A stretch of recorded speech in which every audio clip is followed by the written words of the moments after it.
Search கன்சோல்ல final அந்த செட்டிங்ஸ்ல மட்டும் சொல்லிட்டு இருந்த செட்டிங்ஸ்ல அது டொமைன் சேஞ்சும் காலிங் இண்டெக்ஸிங் எவ்வளவு நாள் நடக்குது அப்படிங்கிறத நமக்கு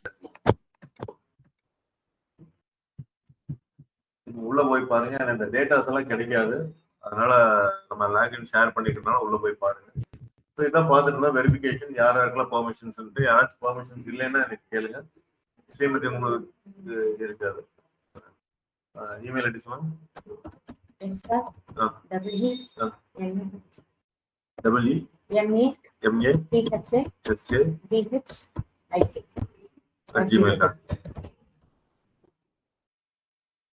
இங்க வந்து இமெயில் ஐடி கிரியேட் பண்ணல.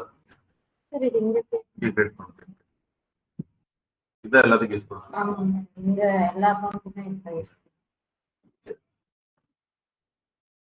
URL அப்டேட் பண்ணுங்க. URL என்ன அப்டேட் பண்ணனும்? டேட்டா அனலிட்டிக்ஸ் 8th ல இருந்தது இல்லையா, 10th ல இருந்தது டேட் இண்டெக்ஸிங், நேத்து டேட்ல வந்திருக்கணும் அப்படினா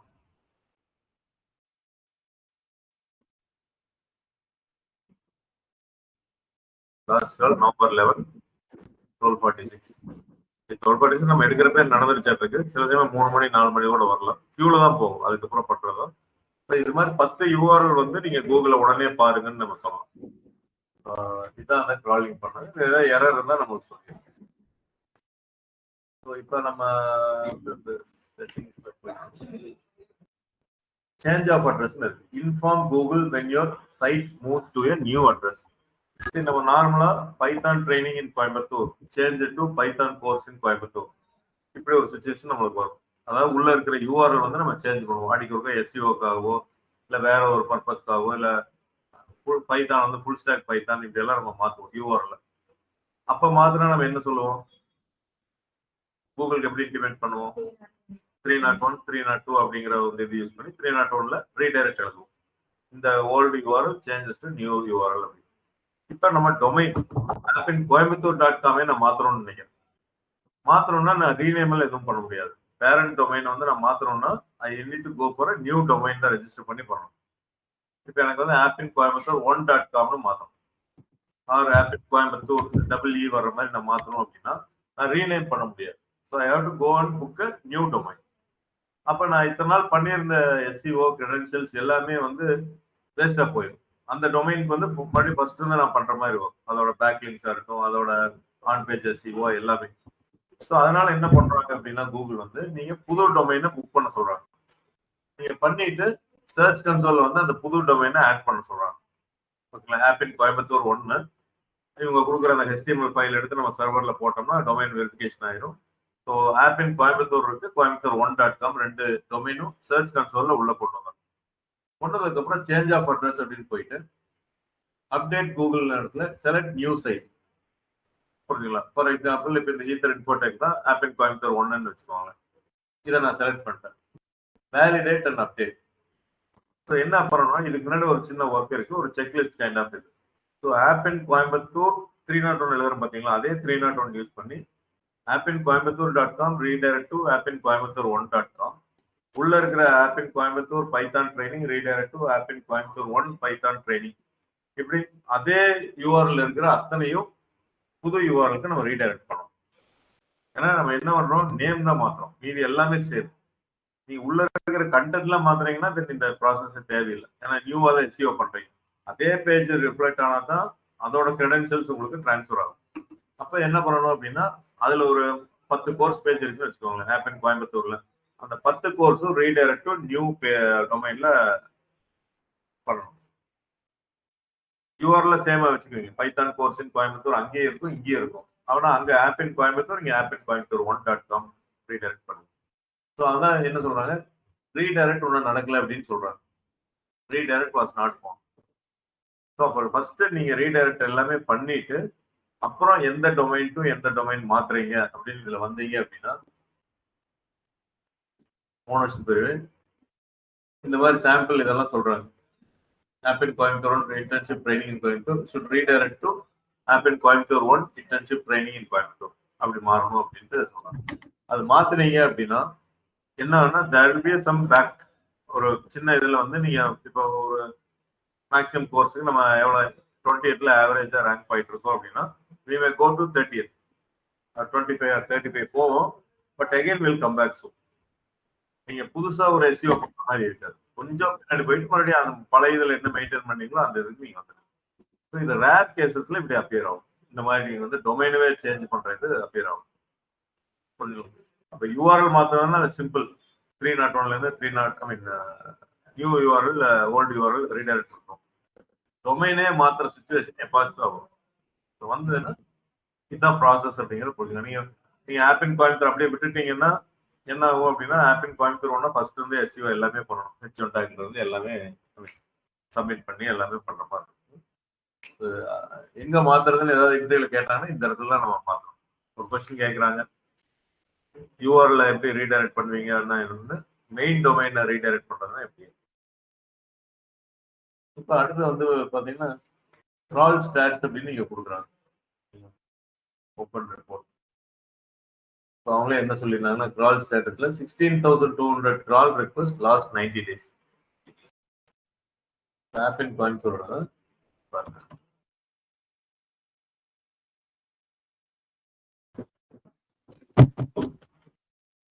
16,000 கிரால் ரெக்வஸ்ட் எவ்வளவு வரும்?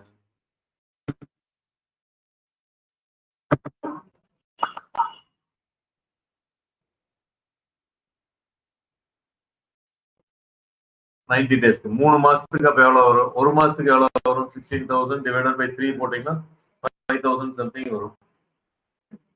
5,000 டிவைடட் பை 30 டேஸ் போட்டீங்கன்னா ஒரு நாளைக்கு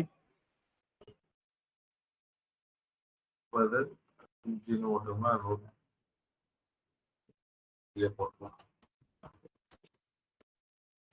16,200 டிவைடட் பை 3 monthsக்கு நான் போறேன். ஆர் ஒன் டே நீங்க போடலாம். Divided by 90 days.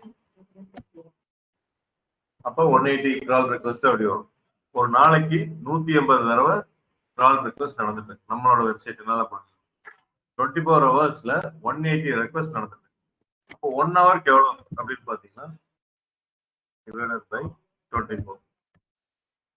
1 ஹவருக்கு 7.5 டைம்ஸ் நம்மளோட வெப்சைட் நடந்துட்டு கிராலிங். இது 7.5லயும் எல்லா வெப்சைட்டும் நடக்காது. ஐ மீன் எல்லா யூஆர்எல்ஸும் நடக்காது. ஏதோ ஒண்ணு நடந்திருந்தாலும் 1 ஹவர்ல 1 அப்படிங்கிற கணக்காயிடும். இப்ப இதைத்தான் நம்ம இங்கே போய் பார்ப்போம். 16,000 crawl request. Total download size 727 megabytes. Average response time 2140 milliseconds. அதாவது கிரால் ரெக்வஸ்ட் வருது 90 டேஸ்ல இவ்வளவு வந்திருக்கு. டவுன்லோட் அப்படின்னா நான் சொல்றேன் பாத்தீங்களா, அந்த இண்டெக்ஸிங் பண்றப்ப என்ன கண்டென்ட் இதெல்லாம் எடுத்து தன்னோட டேட்டா பேஸ்ல ஸ்டோர் ஆகும். நம்மளோட அப்படியே வந்து ஏதோ ஒரு ஃபார்மேட்ல காப்பி பண்ணும். இமேஜ்னா இமேஜா வச்சுக்காது, இமேஜ் அட்ரஸை காப்பி பண்ணி வச்சுக்கும். அது மாதிரி பண்றப்ப இவ்வளவு ஃபைல்ஸ் வந்து டவுன்லோட் ஆயிருக்கு. ஆவரேஜ் ரெஸ்பான்ஸ் டைம் பார்த்தீங்கன்னா 2140 seconds milliseconds. அப்படின்னா எவ்வளவு செகண்ட் ரெஸ்பான்ஸ் டைம்? இந்த ப்ராசஸ் நடக்கிறதுக்கு ரெஸ்பான்ஸ் 2140 milliseconds. எவ்வளவு milli second equal to 1 second?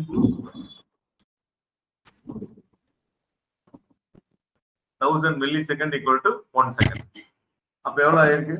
2 seconds ஆயிருக்கு. அப்போ ஒரு தடவை கிரால் ரெக்வஸ்ட் வந்து போறதுக்கு இப்படிங்கிறதுக்குள்ள கிரால் ரெக்வஸ்ட் முடியும். டவுன்லோட் பண்றதை எல்லாமே பண்ணி எந்த ஸ்பீட்ல அப்ப இருக்கும் அப்படிங்கிறத நம்ம பார்த்தோம். ஸோ 2 secondsல கிரால் ரெக்வஸ்ட் நம்ம முடியும்.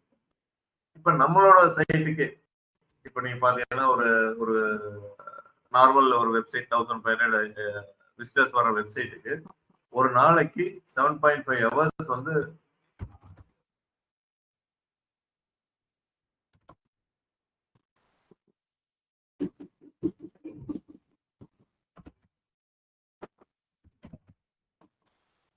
ஒரு நாளைக்கு 7.5 மணி நேரம் வந்து கிராலிங் நடந்துட்டு போயிட்டு இருக்கு. வந்தது திருப்பி வரும், பிளாகுக்கு வரும், ஏதோ ஒரு இதுல வந்துட்டு இருக்கு. பெரிய சைட்ஸ் எல்லாம் எடுத்து பாருங்க எவ்வளவு இதுல போகும்.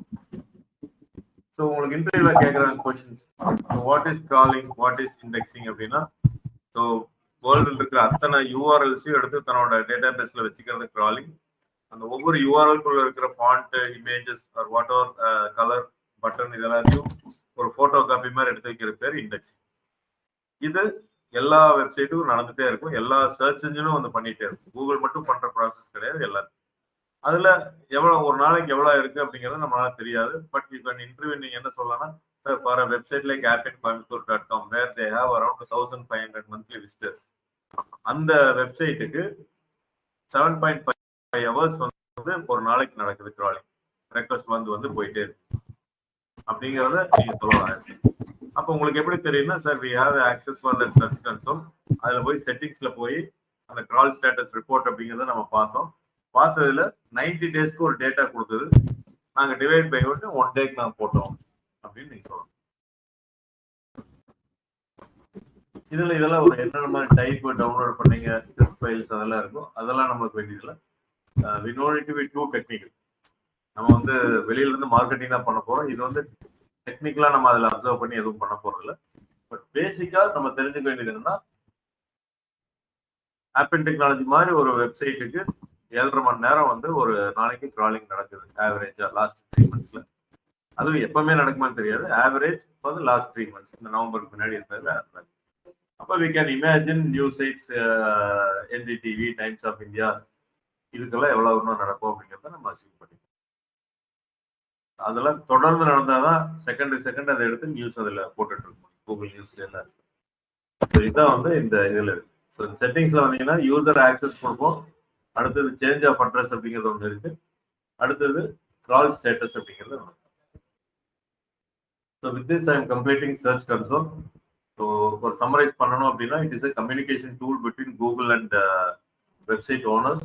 ஸோ இதில் ரொம்ப முக்கியமானது வந்து பார்த்தீங்கன்னா யூஆர்எல் இன்ஸ்பெக்ஷன் கொடுப்போம். It's a forced index. ஏதாவது ஒரு பேஜை வந்து நம்ம பார்க்க வைக்கணும், கூகுள் ஆக்சஸ் பண்ணணும் உடனே அப்படின்னா இந்த பெர்ஃபார்மன்ஸ் அப்படிங்கிறது ரொம்ப முக்கியம்.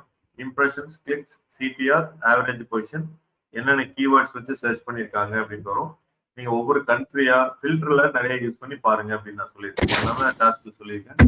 அடுத்து வந்து இண்டெக்சிங், என்னென்ன பேஜ் வந்து இண்டெக்சிங் ஆயிருக்கு ஆகல, என்ன ரீசன்ஸ் அப்படிங்கிறது எல்லாமே இதுல இருக்கு. என்ஹான்ஸ்மெண்ட், எக்ஸ்பீரியன்ஸ், ஃபீச்சர்ஸ் எல்லாமே இதுல கொடுத்துருக்காங்க. ஓரளவுக்கு நம்ம எரர் இருக்கிறத கரெக்ட் பண்ணணும். அடுத்து வந்து இப்ப நான் இங்க வரதெல்லாம் பாத்தீங்கன்னா, இப்ப நான் இன்னொரு வெப்சைட் எடுக்கிறேன்னு வச்சுக்கோங்க, ஈத்தர் infotech.com. இதுலயே கொஞ்சம் வேற மாதிரி இருக்கு பாருங்க. அதுல வந்து நம்ம பெர்ஃபார்மன்ஸ், சர்ச் ரிசல்ட்ஸ் எல்லாம் கொடுத்துருந்தாங்க. எக்ஸ்பீரியன்ஸ் ஒன்று இருக்காங்க. என்ஹான்ஸ்மெண்ட்ல 2 மட்டும் இருக்கு. நம்ம ஸ்ட்ரக்சர் ஸ்கீம்ல நிறைய யூஸ் பண்ணினோம்னா அது எல்லாமே வர மாதிரி இருக்கும். அது it changes from website to website. நீங்க ஒரே இது மாதிரி பார்த்தது எல்லா பக்கம் இருக்கு. ஸோ இப்போ ஜெனரலா இதுல மாத்துறங்க. இதுல ஆக்சஸ் இல்லாட்டி எல்லாருக்குமே வாங்கிக்கலாம்.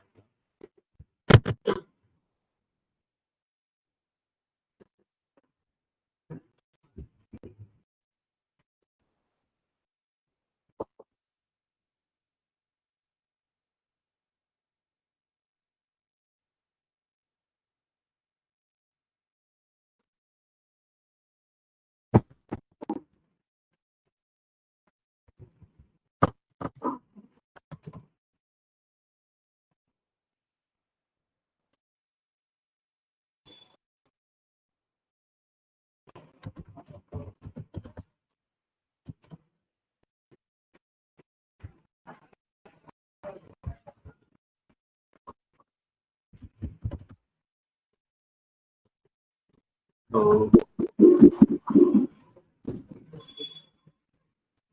இது இன் ப்ராக்ரஸ் இருக்கு.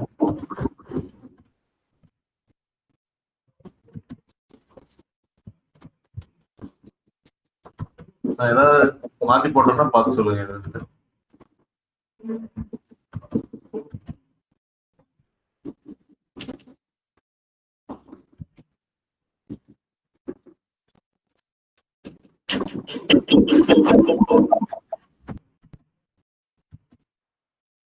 காமிக்கிற மறுபடியும் வெப்சைட் மார்க்கெட்டிங் இது முடிச்சிருக்கோம். வேர்ட்பிரஸ் வெப்சைட் டிசைன் போயிட்டு இருக்கு. எஸ்இஓ, கூகுள் மை பிசினஸ், இது எல்லாமே தனியாக வரும். சர்ச் கன்சோல், கண்டென்ட் மார்க்கெட்டிங் ஒன்றும் எடுக்கல. கூகுள் அனலிட்டிக்ஸ் எடுக்கணும், கூகுள் ஆட் எடுக்கணும். ஸோ 3 டாபிக் இருக்கு. சோசியல் மீடியால எல்லாமே எடுத்திருக்கு. சின்ன சின்ன இதுதான் சப்ஸ்கிரிப்ஷன் போடுவோம். மெட்டா ஆட்ஸ் நம்ம எடுத்துருக்கோம். இமெயில் மார்க்கெட்டிங் எடுத்துக்கலாம். உங்களுக்கு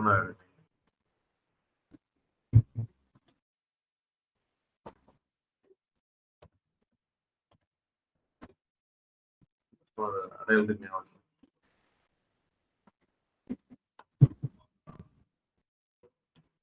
இதெல்லாம் ஆன்கோயிங். சரி, இப்போ நம்ம எந்த டாபிக் பார்த்துடலாம்னா கண்டென்ட் மார்க்கெட்டிங் போயிடலாமா இல்ல கூகுள் அனலிட்டிக்ஸா? உங்களோட choice. Content marketing. We'll start with it. So what is content marketing? Any idea?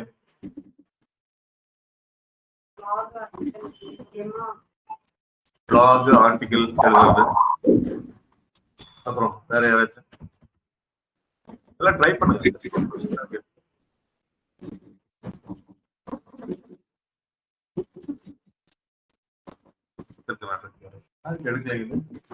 எடுத்துமே நம்ம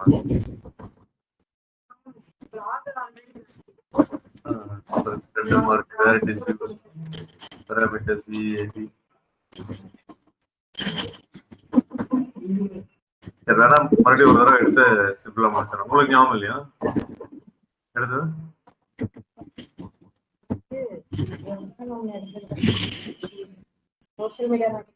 முடிச்சதுக்கு அப்புறம் தான் எடுத்தேன்.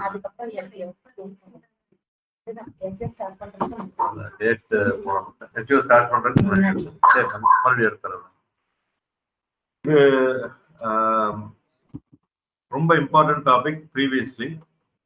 இப்போ வந்து still it is an important topic. But நம்மளோட அந்த ஒர்க் ஃப்ளோ மெத்தடாலஜி கொஞ்சம் சிம்பிள் ஆயிடுச்சு, அவ்வளவுதான். முதல்ல வந்து எல்லாரும் இதை பண்ண முடியாது, இது ரொம்ப கஷ்டம், இது ரொம்ப இங்கிலீஷ் நாலேஜ் நம்மளுக்கு எல்லாம் தேவைப்படும் அப்படிங்கிற மாதிரி இருந்துட்டு நம்ம எல்லாருமே ஒதுங்க ஆரம்பிச்சுட்டு இருந்தோம். அதுல முதல்ல டிஜிட்டல் மார்க்கெட்டிங் எப்படி இருக்கும் அப்படின்னு கேட்டீங்கன்னா, வெப்சைட் டெவலப் பண்றதுக்கு ஒரு ஆள் இருப்பாங்க, இமேஜ் உங்களுக்கு ரெடி பண்ணி தரதுக்கு கிராஃபிக் டிசைனர் இருப்பாங்க, இந்த மாதிரி கண்டென்ட்ல எழுதி தர்றதுக்கு அதுக்கு ஒரு கண்டென்ட் ரைட்டர்ஸ் இருப்பாங்க. அப்புறம் நீங்க டிஜிட்டல் மார்க்கெட்டிங் பண்ணணும். இப்போ வந்து கண்டென்ட் எழுதி தர்றதுக்கு ஏஐ வந்துருச்சு, இமேஜ் பண்ணி தர்றதுக்கு கேன்வா வந்துருச்சு, வேர்ட் ப்ரெஸ் நீங்களே இப்போ படிக்க ஆரம்பிச்சிருக்கீங்க. அப்ப என்னன்னா எல்லாரும் ஒரே இதுல ஸ்கில்ஸ் இருக்கிற மாதிரி வந்துருச்சு. நம்ம இந்த பிகாஸ் ஆஃப் டெக்னாலஜி அட்வான்ஸ்மெண்ட்ல கிராஃபிக்னா தனியால ஒரு ஆள் வேண்டியது இல்லை அப்படிங்கிற அளவுக்கு நம்ம கொண்டு வந்துட்டோம். ஸோ இதே தான் content writing. But still AI எது வந்திருந்தாலும் அதை மார்க்கெட் பண்ண போறது நம்ம தான் அப்படிங்கிறத நம்ம புரிஞ்சுக்கணும். கண்டென்ட் மார்க்கெட்டிங் என்னன்னா creating and awareness about the product. மார்க்கெட்டிங்னா என்ன? Creating and awareness about the product using text. டெக்ஸ்ட்ல நீங்க அவேர்னஸ் கிரியேட் பண்ணலாம், வீடியோவை நீங்க அவேர்னஸ் கிரியேட் பண்ணலாம், ஆடியோவை நீங்க அவேர்னஸ் கிரியேட் பண்ணலாம், இமேஜ் கிரியேட் பண்ணலாம், இல்ல வேற ஏதாவது மெத்தடாலஜி இருந்தாலும் நீங்க பண்ணலாம். அதுதான் வந்து கண்டென்ட் மார்க்கெட்டிங். கண்டென்ட்ங்கிறது என்னது? இதுதான்.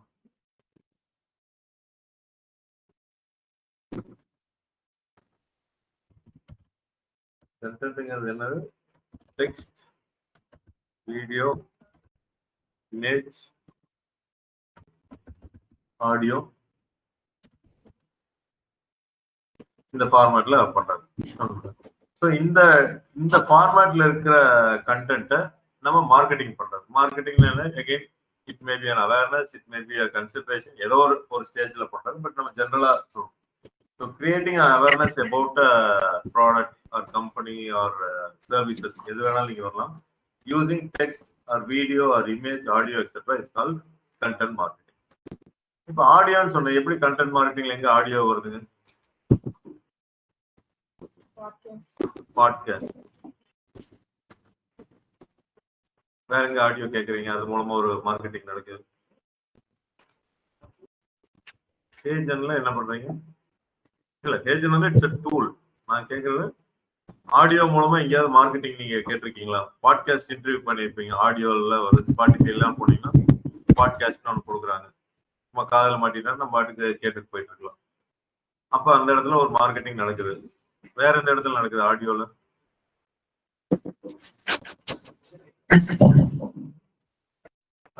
பிரவீன் மியூட் போட்டுக்கிறீங்களா? பிரவீன் மியூட் போட்டு. வேற எங்க நடக்குது ஆடியோல?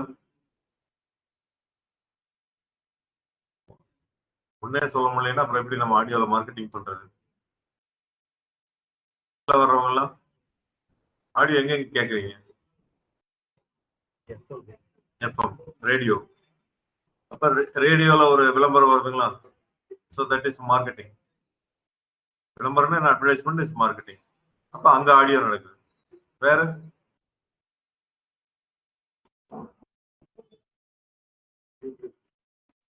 யூடியூப்ல வீடியோஸ் அதுக்குன்னு அது ஃபேமஸ் ஆயிடுச்சு.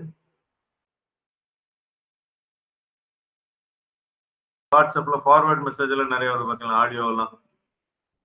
அந்த ஆடியோ ஃபார்வர்ட் பண்ணிட்டே இருப்பாங்க பார்த்துருக்கீங்களா? அந்த இடத்துல ஆடியோ மார்க்கெட்டிங் நடக்குது. ஸோ இது மாதிரி வந்து ஒரு ஆடியோவை எடுத்து ஆடியோ ஃபார்மேட்ல எடுத்து பண்றோம் மார்க்கெட்டிங். ஸோ இமேஜ் அப்படிங்கிறது ஸ்டேட்டஸ்ல வைக்கிறது ஒரு மார்க்கெட்டிங். சோசியல் மீடியால இமேஜ் இருக்கு, கூகுள்ல இமேஜ் சர்ச்சஸ் இருக்கு. வீடியோ அப்படிங்கிறது யூடியூப், டெக்ஸ்ட்ங்கிறது பிளாக் ஆர்டிகல்ஸ் எல்லாமே இருக்கு. ஸோ இதெல்லாமே உங்களுக்கு தெரியும். ஸோ எங்க யூஸ் பண்றாங்க அப்படின்னு பார்த்தீங்கன்னா, to rank in search engine, to create awareness in the internet, video content, YouTube, audio, podcast, image, infographics. So இப்போ நம்ம வந்து என்ன பண்றோம் அப்படின்னா, இமேஜ் ஃபார்மேட்ல நீங்க எல்லாருமே வாட்ஸ்அப்லயோ சரி இன்ஸ்டாகிராம்லயோ போட்டிருக்கீங்க. எல்லாரும் என்ன பண்றோம், டெய்லியும் உட்காந்து ஜாவா படிங்க, பைத்தான் படிங்க, அந்த சம்பந்தமா போட்டிருக்கோம். வேற மாதிரி தான் நம்ம கொடுக்கணும். அதுதான் we call it as infographics. India வந்து ஐடிக்கு ஃபேமஸ். இதை பத்தி ஒரு கன்சாலிடேட்டான வெப்சைட் எது இருக்குது நீங்க யோசிச்சு பார்த்துருக்கீங்களா? இந்தியாவுக்குன்னு ஐடி ரிலேட்டடா ஒரு வெப்சைட் ஏதாவது இருக்கா?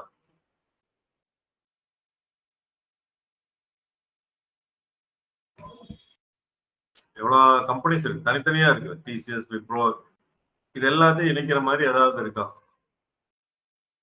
நீங்க தேட ஆரம்பிச்சு இந்த மாதிரி தான் தேட ஆரம்பிச்சு.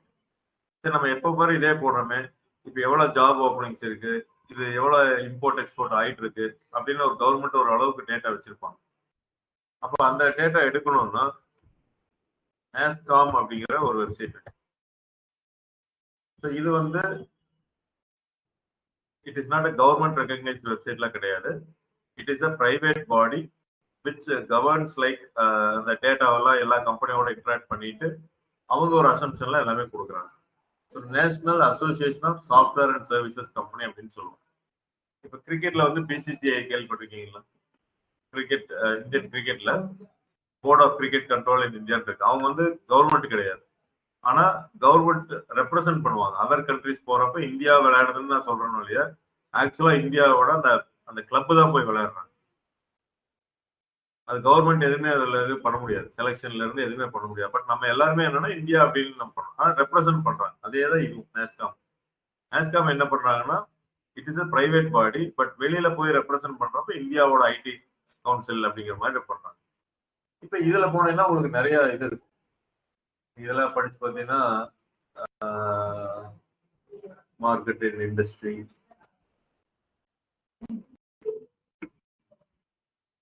குளோபல் ட்ரேட், எங்கேயோ போனீங்கன்னா ஏதோ ஒரு இன்ஃபர்மேஷன் உங்களுக்கு கிடைக்கும். Global IT alliances lecture.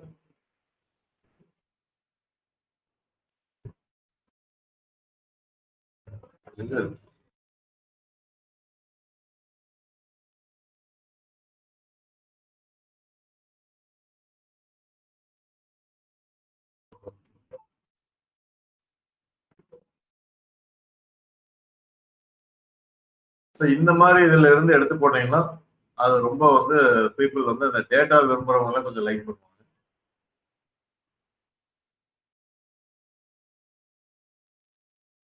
எல்லாமே நம்ம அந்த ஒரு ஐடி கம்பெனிஸ்ல இருந்து தான் இருப்பாங்க இதுல டீம் மெம்பர்ஸ் எல்லாமே. இல்ல இவங்களோட நீங்க எல்லாம் ஃபாலோ பண்ணி வச்சுக்கோங்க. இங்க இருந்து ஒரு டேட்டா எடுத்து நீங்க நம்ம வெப்சைட்ல போடலாம். அவ்வளவுதான். நம்ம இன்ஸ்டாகிராம் இப்ப நாஸ்காமோட இது இருக்குங்களா,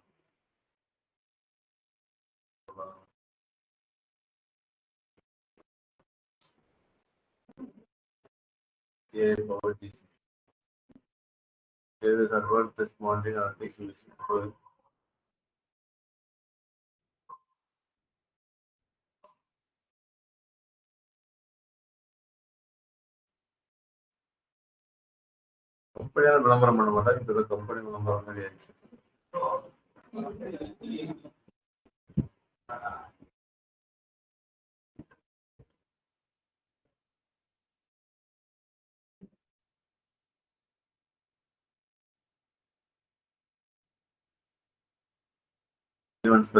சில சமயம் பாத்தீங்கன்னா அந்த டேட்டா வரும். இந்த டேட்டா எடுத்து அப்படியே நீங்க மாத்திக்கலாம், நம்மளுக்கு ஏற்ற மாத்தி போடுற மாதிரி இருக்கும். ஸோ இந்த இடத்துல தான் நம்ம காம்படிட்டரோட கொஞ்சம் டிஃபரன்ஸ் காமிக்க முடியும். எல்லா காம்படிட்டர் என்ன நான் தான் சொல்லி தர என்னோட டெஸ்டிமோனியல்ஸ் என்னோட ரிவ்யூஸ் பாருங்கன்னே சொல்றாங்க. அவுட் சைட் வேர்ல்ட்ல இருக்கிறத எடுத்து நீங்க போடணும். ஸோ நம்ம நோட்டீஸ் போர்டில் ஒட்டி இருக்கோம். நீங்க வர்றப்ப ஃபர்ஸ்ட் ஃப்ளோர்ல பார்த்துருப்பீங்க, பார்த்துருக்க மாட்டீங்க சார். நிறைய நிறைய நியூஸ் பேப்பர் கிளிப்பிங் ஒட்டி இருக்கோம். யாராச்சும் ஒரு நாள் நின்று பார்த்துருக்கீங்களா? Very good.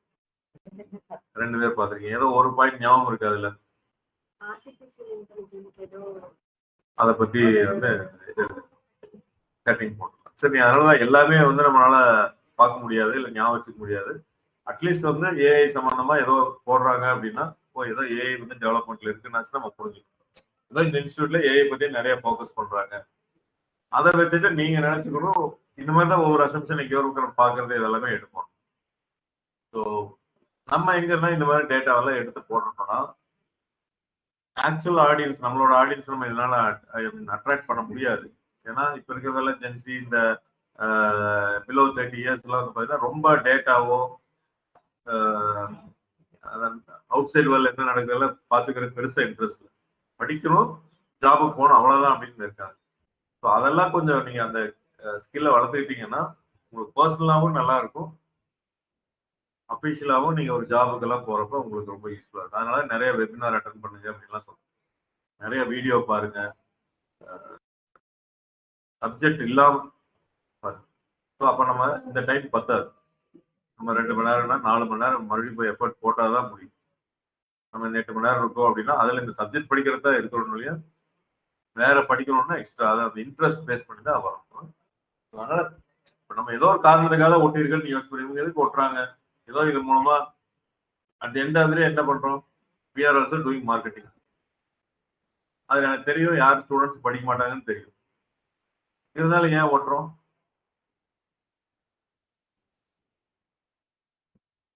இருந்தாலும் ஏன் ஓட்டுற சொல்லுங்க. நானே சொன்னேன் யாரும் பார்க்க மாட்டாங்கன்னா ஓகே பார்த்துருக்காங்க, ஒருத்தர் 2 பேருக்கு யூஸ்ஃபுல்லா இருக்கும். படிக்காதவங்க என்ன நினைப்பாங்கன்னா இதெல்லாம் ஒட்டியிருக்காங்க, நம்மளுக்கு சப்ஜெக்ட் இல்லை ஆனா இவங்கெல்லாம் ஏதோ டெக்னாலஜி வைஸ் இருக்காங்க அப்படின்னு நினைச்சு போயிடுவாங்க.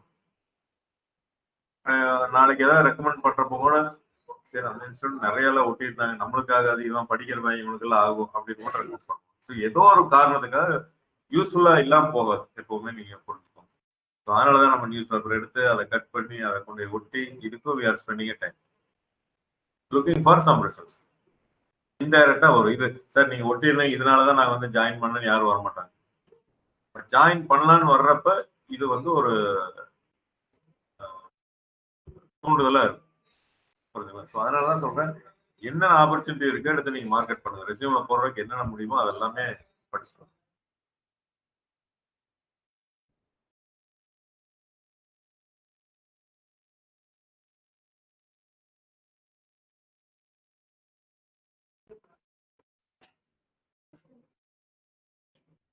ஸோ கண்டென்ட் சர்ச் இன்ஜின்ல ரேங்க் பண்றதுக்கு டு கிரியேட் ஒரு ஆர்டிகல் எழுத சொல்றேன், சஞ்சய் எழுதி காமிக்க சொல்றேன், நம்மளோட இது பப்ளிஷ் பண்ணுவோம்.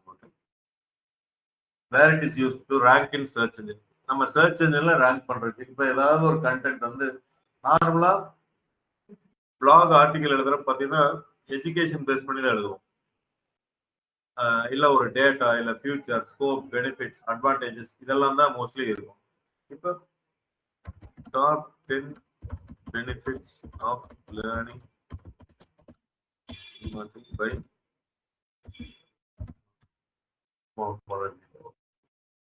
இப்படியெல்லாம் நம்ம யோசிச்சு பார்த்துருக்க மாட்டோம். இருந்தாலும் யாராவது அதை பத்தி என்ன எழுதியிருக்காங்க, top 10 reasons why every girl must learn digital marketing. புரியுதுல? இப்ப நம்ம டிஜிட்டல் மார்க்கெட்டிங் ஜாயின் பண்றவங்க இந்த மாதிரி தேட மாட்டாங்க, பட் இந்த மாதிரி தேடுறாங்க, யாரோ ஒருத்தங்க தேடுறாங்க டாப் 10 பெனிஃபிட்ஸ். அதுக்கு ஒருத்தங்க எழுதியிருக்காங்க பாருங்க, ஓல்டு டேட்டா, பட் இருந்தாலும் பாருங்க மாறிடுச்சுங்க. இது இந்த வெப்சைட் இல்லையா இருக்கு. why housewife should learn digital marketing. ஏன் ஹவுஸ் ஒய்ஃப் லேர்ன் பண்ணணும்? பிகாஸ் நம்ம உமன் தேடணும், அது ஹவுஸ் ஒய்ஃபை எடுத்துட்டு வருது. இதுக்குன்னு ஒரு ஆர்டிக்கல் எழுதியிருக்காரு. இது என்ன ஆகுது அப்படின்னா இது டைரக்டா கோர்ஸ் படிக்கணும்னு தேடல, பட் ஏதோ தேடுறப்ப இந்த வெப்சைட் ஒரு கிளிக் நடக்குது, இம்ப்ரெஷன்ஸ்ல வருது. இந்த கிளிக் மூலமா என்ன ஆகும் அப்படின்னா ஒருவேளை 2-3 நிமிஷம் படிக்கிறாங்க அப்படின்னா நம்ம ஏன் கோர்ஸ் ஜாயின் பண்ணக்கூடாது அப்படின்னு அடுத்த திங்கிங் வருது அப்படின்னா என்ன பண்ணுவாங்க, இதனாலதான் இன்டர்னல் லிங்க்ஸ் எல்லாமே கொடுக்குறோம், இந்த வெப்சைட்லயே நம்ம ஏன் இங்கேயே படிக்கக்கூடாது அப்படிங்கிறத பார்ப்போம். எல்லாம் இங்கே தான் நம்ம ஷார்ட் ஃபார்மா கொடுக்குறோம். இதுலயே என்ரோல் நவ் லேர்ன் நவ் அப்படின்னு நம்ம கொடுத்துட்டு இந்த டிஜிட்டல் மார்க்கெட்டிங் பேஜுக்கு எடுத்துட்டு போற மாதிரி பண்ணணும். So everything has benefits. அதனாலதான் ஃபர்ஸ்ட் ஃபோக்கஸ்ட் என்ன, யார் கோர்ஸ் ஜாயின் பண்றாங்களோ அவங்கள பண்றோம். அடுத்தது இன்டைரக்டா இது அவேர்னஸ் அப்படின்னு நம்ம கிரியேட் பண்ணணும். யாரெல்லாம் நாளைக்கு படிப்பாங்க நாளானைக்கு படிப்பாங்களோ அவங்களுக்கு உண்டான கண்டென்ட் இதெல்லாம். அப்ப இந்த கண்டென்ட் எழுதுனா இந்த மாதிரி ரேங்க் ஆகும்.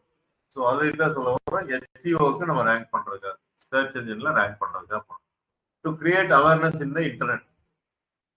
நிறைய ஆர்டிகல் வந்துட்டே இருக்கு. ஒரு நீங்களே வந்து ஒரு மாசத்துக்கு ஒரு 10 தடவை நம்மளோட ஆர்டிகல் எங்கேயோ பாத்துறீங்க, யூடியூப்ல ஒன்று, ஆடியோலயோ டெக்ஸ்ட்லயோ ஏதோ.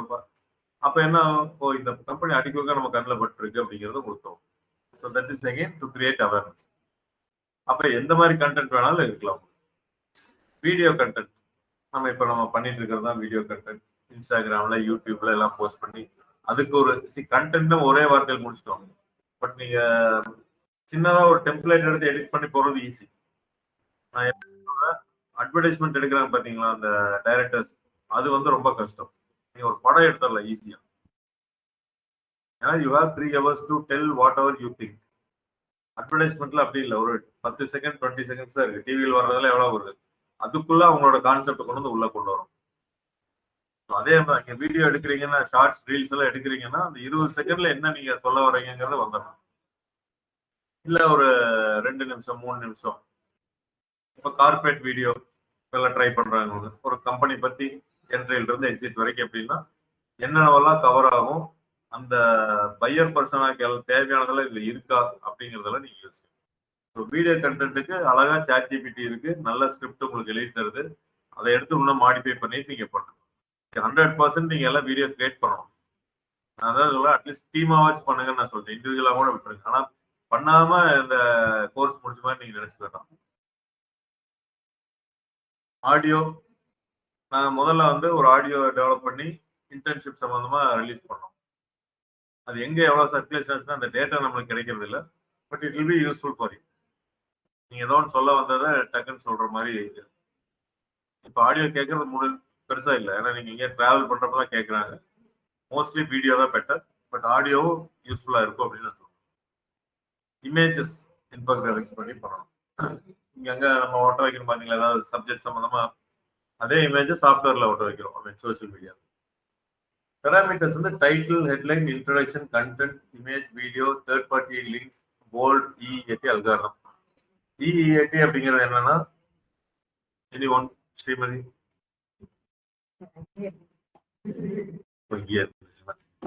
இல்ல மொபைல் பார்க்கலான்னு பார்த்து அதுக்குள்ள சொல்றீங்க. Experience, expertise, authority, trust. So நீங்க எழுதக்கூடிய கண்டென்ட்ல இது 4 இருக்கணும். நீங்க எழுதுனீங்கன்னா உங்களுக்கு அந்த ஆர்டிகல் சம்பந்தமான ஒரு எக்ஸ்பீரியன்ஸ் இருக்கணும், அந்த ஆர்டிகல் சம்பந்தமான நாலேஜ் இருக்கணும், எக்ஸ்பர்டைஸ் அந்த ஃபீல்ட்ல இருக்கணும். அதை நம்புற மாதிரி இருக்கிறதுக்கு வெளியில இருந்து யாராச்சும் சொல்லணும். அத்தாரிட்டி அப்படிங்கிறது தேர்ட் பார்ட்டி வெப்சைட்ஸ் வந்து ஒரு லிங்க் ஜஸ்டிஃபிகேஷன் நம்ம கொடுக்குறோம். அடுத்தது ட்ரஸ்ட். இப்போ நம்பிக்கை வரணும் நம்ம படிக்கிற ஆர்டிகல்ல. ஸோ நம்ம கஸ்டமர்ஸோ டெஸ்டிமோனியல்ஸோ யாராச்சும் இருந்ததுன்னா நம்பிக்கை அவங்களுக்கு வரும். அத்தாரிட்டி, ட்ரஸ்ட் கிட்டத்தட்ட ஒன்னே வர மாதிரி. இப்போ நான் எப்பவுமே சொல்ற ஒரு எக்ஸாம்பிள் தான், லைஃப் ஆஃப்டர் 60 அப்படின்ற ஒரு ஆர்டிகல் நான் எழுதுறேன்னா எனக்கு அதில் எக்ஸ்பீரியன்ஸ் இருக்கான்னா இல்லை, ஐ எம் நாட் 60. அப்ப எக்ஸ்பர்டைஸ் இருக்கா? எஸ், நான் வந்து பெரியவங்களை எல்லாம் பார்த்துருக்கேன். 60க்கு அப்புறம் எப்படி இருக்கும், நிறைய ரிசர்ச் படிச்சிருக்கேன், புக்கு படிச்சிருக்கேன், எக்ஸ்பர்டைஸ் இருக்கு. அத்தாரிட்டி, இதுக்குன்னு ஏதாவது அசோசியேஷன் வெப்சைட்ஸ் எல்லாம் இருக்கா, அவங்க என்ன சொல்றாங்க 60க்கு அப்புறம் எப்படி லைஃப் இருக்குன்ட்டு. நிறைய என்ஜிஓ, ட்ரஸ்ட் இப்படி எல்லாம் இருக்கு பாத்தீங்களா, இல்ல கவர்மெண்ட் வெப்சைட், அதெல்லாம் இருந்ததுன்னா அதை லிங்க் பண்ணணும் நம்ம article according to world health organisation அப்படிங்கிற மாதிரி. ட்ரஸ்ட் வந்து பாத்தீங்கன்னா நம்மளை பத்தி, நம்ம கஸ்டமர்ஸ் நம்மளோட ஆர்டிகல்ஸ்ல எப்படி இருக்கும்னு சொல்ற ஒரு இல்ல அல்ல அந்த ரிலேட்டட் உள்ள டெஸ்டிமோனியல்ஸ் ஏதாவது இதெல்லாம் இருந்தது அப்படின்னா அந்த ஆர்டிகல் வந்து ரேங்கிங்க்கு யூஸ்ஃபுல்லா, படிக்கிறதுக்கு 100% யூஸ்ஃபுல்லா இருக்கும், ரேங்கிங்க்கு உங்களுக்கு ரொம்ப யூஸ்ஃபுல்லா இருக்கும். ஆனா நம்ம எழுதுறப்ப இதெல்லாம் மிஸ் பண்ணிடுவோம் 100%. பட் நீங்க ஏஐ யூஸ் பண்ணி ChatGPT பண்ணி ஒரு ஆர்டிகல் எழுதுங்க. அன்னைக்கு எழுதி எல்லாம் யாராச்சும் அனுப்பிச்சிங்களா? நான் ஒரு ஆர்டிகல் கூட எழுதி நம்மளோட இதுல போஸ்ட் பண்ணியிருந்தோம். ஞாபகம் இருக்குங்களா?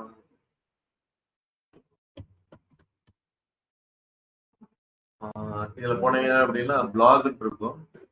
டிஜிட்டல் மார்க்கெட்டிங் டேட்டா அனலிட்டிக்ஸ் பண்ணியிருப்பாங்க. How full stack developers can integrate AI. பாத்தீங்களா 24th அக்டோபர் இந்த கிளாஸ் எடுத்திருப்போம். அதுக்கு ஒரு 2-3 நாளைக்கு முன்னாடி.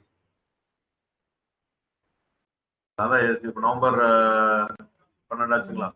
ஒரு 20 நாள் இந்த SEO எல்லாம் ஸ்டார்ட் பண்றதுக்கு முன்னாடி கூகுள் மை பிசினஸ் முன்னாடி பண்ணோம். இதுதான் எடுத்தோம்.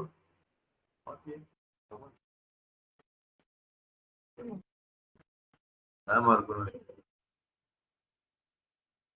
ஸ்பாம் கமெண்ட்ஸ் இருக்கு.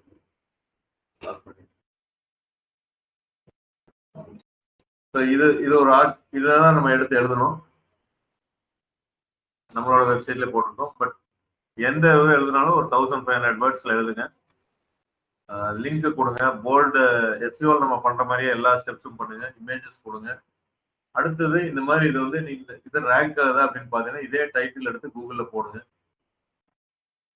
மோஸ்ட்லி ஃபர்ஸ்ட்ல தான் வருவீங்க. ஏன்னா அதே டைட்டில் போய் எக்ஸாக்டா நம்ம தேடுறதுனால. ஆனா அதுக்கும் வேற வேற கம்பெனிஸ் வந்து இருந்துட்டு இருக்காங்க.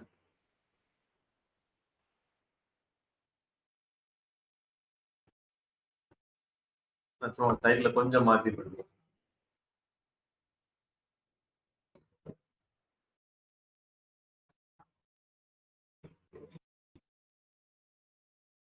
அதுலயும் நம்ம ரேங்க் ஆகும். அதனால ஏதோ ஒரு விதத்துல சர்ச் பண்ணாங்கன்னா நம்மளோட இது ரேங்க் ஆகும்.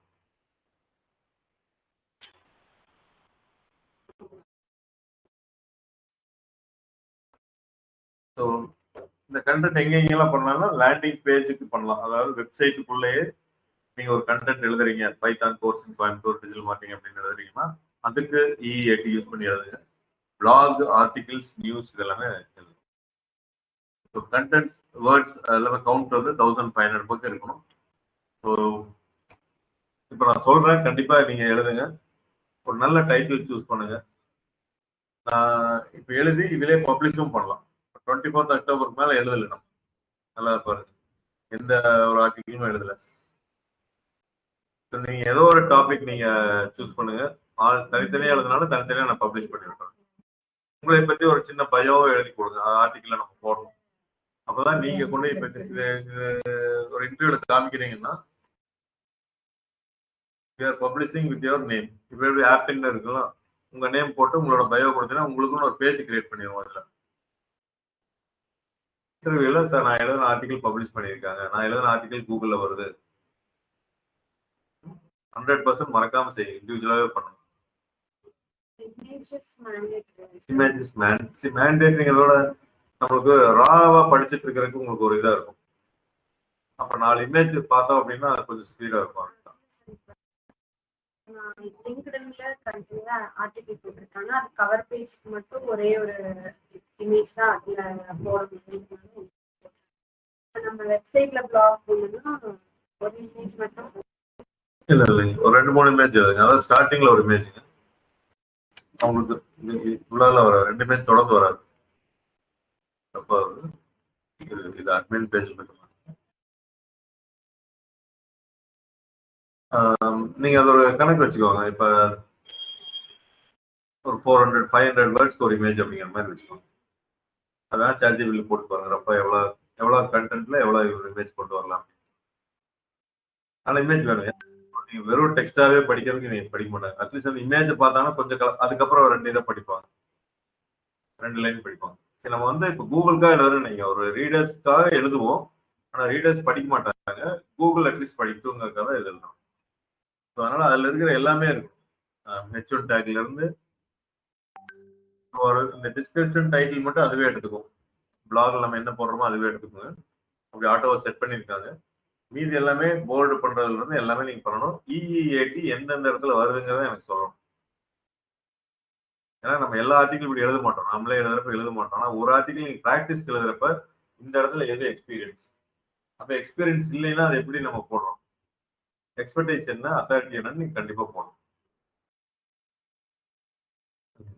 நான் அதே இதை வச்சு இப்போ அந்த கிளாஸ் ஆரம்பிச்சிருவாங்க. உங்களுக்கு வேணா நான் அவர் வச்சு எழுதி காமிக்க சொல்றேன் நாளைக்கு.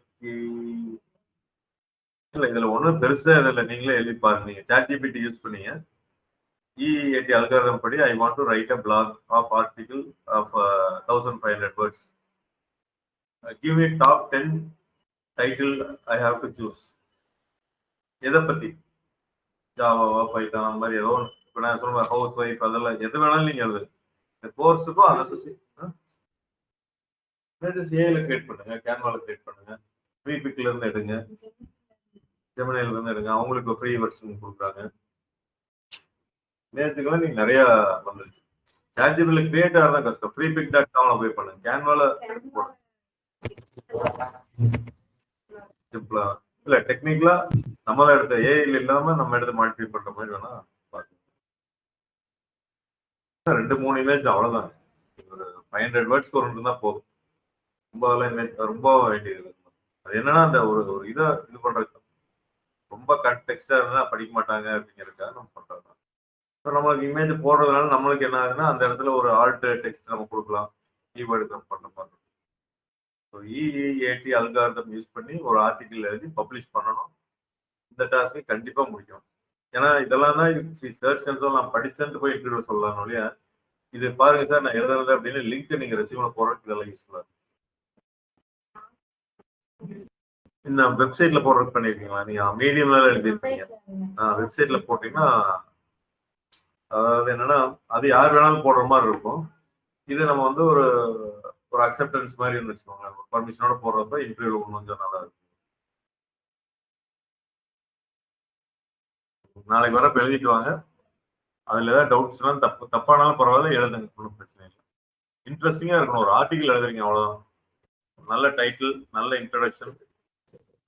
ஒரு 1000 வேர்டு வரணும்னா ஒரு 5 டாபிக் சப் டாபிக் எடுத்துட்டீங்கன்னா 200 வேர்டு எடுத்தீங்கன்னா 5 டாபிக் வந்துடும். ஃபைனலா ஒரு கன்க்ளூஷன் மாதிரி ஏதாவது கொடுங்க. ஆர்டிகல்ஸ் பத்தி இப்போ நான் சொல்றேன்னா உடனே நீங்க நெட்ல போய் படிக்கணும். ChatGPTல give me suggestions, step by step guidance to create an article. You ask me any questions so that I will give you, based on that you give me a guidance. அது கேட்க உங்களுக்கு ஆர்டிகல் எழுதிருக்கீங்களா இல்லையா, என்ன மாதிரி வேணும், எல்லாம் அதுக்கெல்லாம் answer பண்ணீங்கன்னா அதுல இருந்து உங்களுக்கு கொடுக்கும். இது ஈஸியா தெரிஞ்ச மாதிரி இருக்குன்ட்டு விட்டுறாதீங்க. எழுதுனா மட்டும்தான் அதோட கஷ்டம் தெரியும். அப்பதான் உங்களுக்கு ப்ராக்டிஸ் ஆகும். நான் அதனால ஒண்ணுதான் எழுத சொல்றேன். அட்லீஸ்ட் நிறைய எழுதணும் ஆக்சுவலா. நீங்க நாளைக்கு வந்து நம்ம கூகுள் அனாலிட்டிக்ஸ் எடுப்போம். அதுக்கப்புறம் கூகுள் ஆட்ஸ் எடுப்போம். அனாலிட்டிக்ஸ் சொல்லுங்க பிரவீன்.